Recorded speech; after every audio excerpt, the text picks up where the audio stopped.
They wanted to know how the Chinese race originated, but no data existed. But now, a study of the Chinese genomes has revealed striking evidence about China's roots in Black Africa.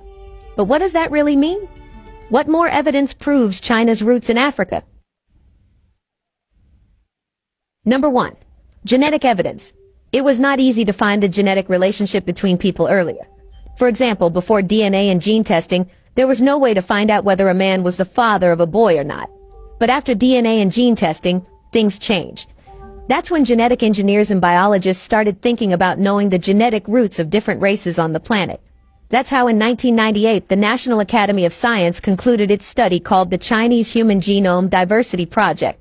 This was done to find out whose genes the Chinese people carry and the diversity in them. But how does that work? Well, the same way as DNA testing is done. On a cellular level, DNA shows bands or patterns. Hence, when DNA testing is done, these patterns are seen to know the similarity in the pattern. The degree of similarity determines how close or far two individuals are on a genetic basis. In 1998, when the National Academy of Science in China revealed the study's findings, the world was shocked. Nobody had expected that about 1/5 of the Chinese population would have genes similar to Black Africans. In other words, they had distinctive genes, showing the same pattern as that of Black Africans. It's clear genetic evidence that most people in China still carry genes that show they have genetic roots in Africa. It should be noted that 20% of the Chinese population carry Black genes, which means that almost all Chinese came from Africa as Black people. Even after hundreds of thousands of years, they still carry genes that show African roots. That's something striking. With time, due to interbreeding, the genes become submissive, and ultimately, they vanish. However, in this case, it's different. After thousands of years, Black genes still dominate and make up 20% of Chinese people. This simply means that Black genes have more survival chances and superior traits. That's why they have not been replaced. Before we continue further, tell us, are you enjoying the video? If yes, please like and share the video and subscribe to our channel to watch more videos on Black culture, history, civilization, and natural superiority. Let's continue now. Number 2. Archaeological evidence. Africans, especially the Egyptians, have been obsessed with building gigantic structures like the pyramids of Giza.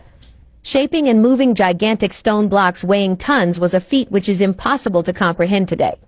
However, Egypt is not the only place where pyramids are found, suggesting that Africans, when they migrated, took this construction style with them.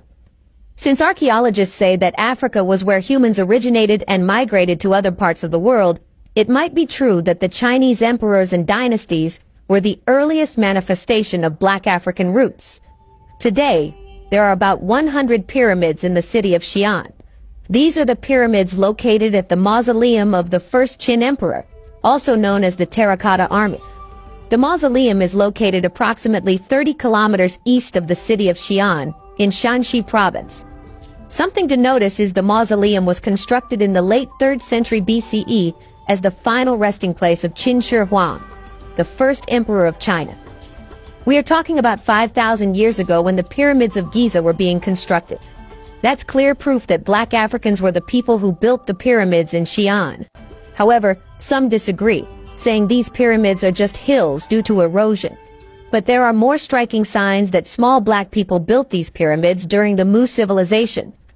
The pyramids built around the world were all built by Black people, based on the contents of the pyramids.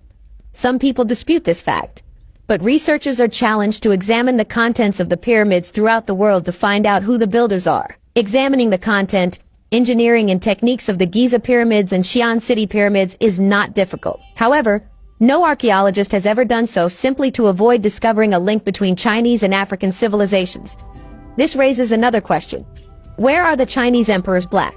This question will be answered in the next piece of evidence we will tell you about. Number 3. China's first dynasty and emperors were Black. China's rich history includes the fact that its first dynasty and emperor King Tu were of Africoid or Black origins. The Shang dynasty, which followed, was the earliest documented rulership in China, and is credited with unifying the country's earliest elements to form its first civilization. Under the Black dynasty, they were given the name Naqi, meaning black man in Chinese. Calling an emperor. Black man is not a coincidence and does not pass without reason. It simply suggests that the entire dynasty had Black roots. Fuxi, the legendary first Chinese emperor, was a woolly-haired black man who is said to have established government, social institutions, and cultural inventions, including the Book of Change, which is one of the oldest and most revered systems of philosophy. Their physical features have been noted, proving they manifested their black roots, unlike today's Chinese. Not much time had passed back then, and there were clear indications in Chinese emperors of their black roots. Emperor Hongwu, a Muslim of Sudanese and Mongolian descent, founded the Great Ming Dynasty and left a lasting impact on China. The skills that set the foundation for Shaolin Kung Fu are believed to have descended from both Indian and Africoid origins, and evidence of the deep interrelation between Africa and martial arts in Asia can be seen in the White Garment Hall of the Shaolin Monastery in Hunan Province. Not only that, but archaeological studies have located an infrastructure inhabited by blacks in early Chinese history, with reports of major kingdoms ruled by blacks frequent in Chinese documents. Chinese folklore and classical books speak of diminutive blacks with black features. Emperor Xiao Wenwei and Emperor Shan were spoken of as black African, and there were kingdoms of blacks in southwest China. The sacred Manchu dynasty shows a great multitude of black people. Emperor Po Yi of the Manchu Kawa is most distinctly black. Chinese chronicles report that a black empire existed in South China at the beginning of the country's history. All this suggests that China's roots in Africa are not merely a claim but a fact backed up by evidence. However, if you try to research and find archaeological records, you will be surprised to see that none exist for ordinary people. All records that create a link between Chinese and African civilizations have been either removed or suppressed. Not only that, but even after the genetic evidence proving China's roots in Africa, some archaeologists are biased not to believe in the pyramids found in Xi'an City. However, they cannot deny it because if they did, they would have to prove that the pyramids are different, which in reality are not.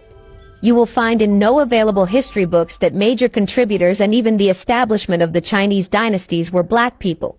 They just don't want that to spread. Black people did not come as conquerors or invaders, imposing their own culture on China. Rather, they were native Chinese having features similar to black Africans.